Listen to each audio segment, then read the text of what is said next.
Hello students, कैसा लग रहा है आपको अर्ली ह्यूमंस के लाइफ के बारे में जानकर? पार्ट 1 ऑफ चैप्टर 1 में हमने आपको ये बताया कि अर्ली ह्यूमंस हंटर गैदरर्स थे। तो चले आते हैं पार्ट 2 ऑफ चैप्टर 2 में, जहां पे एक टॉपिक को हम डील करेंगे जिसका नाम है अ चेंजिंग एनवायरनमेंट। आपके स्कूल में आप डिफरेंट सब्जेक्ट्स पढ़ते हो, डिफरेंट टॉपिक्स पढ़ते हो और आपके डिफरेंट पीरियड्स भी होते हैं, है ना? मैथ्स के पीरियड में मान लीजिए आज आपने चैप्टर 2 पढ़ा, साइंस के पीरियड में चैप्टर 3 और हिस्ट्री के पीरियड में चैप्टर 2। आप ये जितनी भी पढ़ाई कर रहे हो, जितनी भी टॉपिक्स को पढ़ रहे हो, सभी के सभी टॉपिक्स तो क्लास 6 के ही हैं। तो फिर अलग अलग टाइम पे आपको पढ़ना क्यों पड़ रहा है? द रीजन इज, अगर हम स्टडी टाइम के हिसाब से डिवाइड कर ले टॉपिक्स को, तो हमको पढ़ने में आसानी होती है, चीजों को जानने में आसानी होती है। यही कॉन्सेप्ट यूज किया है आर्कियोलॉजिस्ट्स ने। तो उन्होंने क्या किया, ये खोज निकाला कि अर्ली ह्यूमन सेटलमेंट्स आज से करीबन 2 मिलियन ईयर्स अगो हुए थे। तो 2 मिलियन ईयर्स अगो से लेकर आज से 12,000 ईयर्स अगो का जो टाइम पीरियड है, आर्कियोलॉजिस्ट्स ने इसको नाम दिया पैलियोलिथिक पीरियड। पैलियो शब्द का ग्रीक में मतलब होता है ओल्ड एंड लिथोस का मीनिंग होता है स्टोन, यानी कि ओल्ड स्टोन पीरियड। इस समय को अगर हम देखें तो काफी लंबा पीरियड है ये। 2 मिलियन ईयर्स अगो से लेकर 12,000 ईयर्स अगो का टाइम काफी लंबा होता है। अब ह्यूमन लाइफ का या फिर ह्यूमन हिस्ट्री का 99% टाइम इसी पीरियड में आता है। तो चूंकि ये पीरियड काफी लंबा है, इस पीरियड को फिर से आर्कियोलॉजिस्ट्स ने 3 पार्ट में डिवाइड किया है, lower, middle and upper Palaeolithic period. इस टाइम पे ह्यूमंस पूरी तरह से हंटर गैदरर्स थे और स्टोन टूल्स का यूज करते थे, जो साइज में काफी बड़े होते थे मगर उतने शार्प नहीं होते थे। 12,000 ईयर्स अगो से लेकर 10,000 ईयर्स अगो का जो टाइम पीरियड है, इसको बोला जाता है मेसोलिथिक पीरियड। ग्रीक में मेसोलिथिक का मतलब होता है मिडिल स्टोन पीरियड। इस टाइम के दौरान ह्यूमंस ने छोटे टूल्स बना लिए जो काफी शार्प थे और इन टूल्स को बोला जाता है माइक्रोलिथ। इन स्टोन्स में जनरली वुड या बोन की हैंडल लगी होती थी। हाँ, इस समय भी लोग पैलियोलिथिक पीरियड का टूल जरूर यूज करते थे। 10,000 ईयर्स अगो से शुरू हुआ अगला पीरियड जिसका नाम है न्यूलिथिक पीरियड, और न्यूलिथिक का मतलब ग्रीक में होता है न्यू स्टोन पीरियड। अब मीसोलिथिक पीरियड स्टार्ट हुआ करीबन आज से 12,000 ईयर्स अगो। तो उस समय अर्थ के क्लाइमेट में मेजर चेंजेस होने लगे। इसके पहले का जो पीरियड है जिसको हम बोलते हैं पैलियोलिथिक पीरियड, उस समय अर्थ काफी ठंडी थी। तो 12,000 ईयर्स अगो जब मीसोलिथिक पीरियड का हम शुरुआत मानते हैं, उस समय से धीरे धीरे अर्थ का टेम्परेचर बढ़ने लगा। तो जैसे जैसे टेम्परेचर बढ़ा तो चारों तरफ ग्रासलैंड्स बढ़ने लगे। ग्रासलैंड्स मतलब ऊंची ऊंची घासें बढ़ने लगी। तो ऑब्वियसली जैसे ही ग्रासलैंड्स बढ़ी तो हर्बीवोरस एनिमल्स की तादाद, उनके जो नंबर्स थे वो भी बढ़ने लगे। तो उस समय काफी सारे हर्बीवोरस एनिमल्स एग्जिस्टेंस में आ गए, जैसे डियर, एंटीलोप, गोट, कैटल, शीप।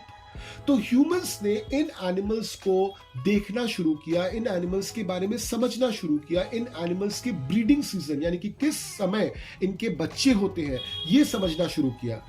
ये जो समझ थी ह्यूमन बींग्स की, बाद में उसको काम में आई जब ह्यूमन बींग्स ने डोमेस्टिकेशन ऑफ एनिमल्स सीखा। इस पीरियड में सिर्फ एनिमल्स की तादाद नहीं बढ़ी, साथ में प्लांट्स की भी तादाद बढ़ी, जैसे वीट, राइस, बार्ली, क्योंकि इन तरह के प्लांट्स को generally warm and moist climate चाहिए था जो अब उनको मिल रहा था। तो ऑब्वियसली जब क्रॉप्स बहुत सारे बढ़ गए तो लोगों ने क्या किया, इनको खाना शुरू कर दिया। धीरे धीरे लोगों ने ये सीखना शुरू कर दिया कि ये क्रॉप्स ग्रो कैसे करते हैं, क्लाइमेट का इफेक्ट कैसे होता है उसके ऊपर। तो ये नॉलेज उसके काम में आई जब उसने कल्टीवेशन सीखा। साथ में लोगों को यह भी समझ में आ गया कि एनिमल्स को अट्रैक्ट करने का सबसे आसान रास्ता है फूड।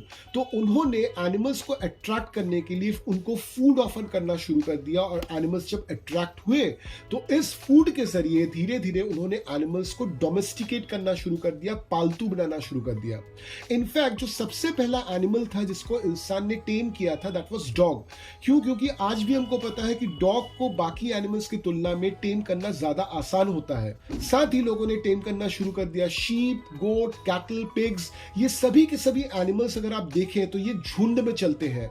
तो जब ये लोग झुंड में चलते हैं और घास खाते हैं और कोई अगर वाइल्ड एनिमल इन पे अटैक कर दे तो लोग इनको वाइल्ड एनिमल से भी प्रोटेक्शन देते थे। तो ये एनिमल्स जो है धीरे धीरे ह्यूमन बींग्स के पालतू बन गए और उनके ऊपर डिपेंडेंट हो गए। ह्यूमन बींग्स से साथ में ये भी समझ लिया कि एनिमल्स की तरह प्लांट्स को भी डोमेस्टिकेट करना आसान होता है।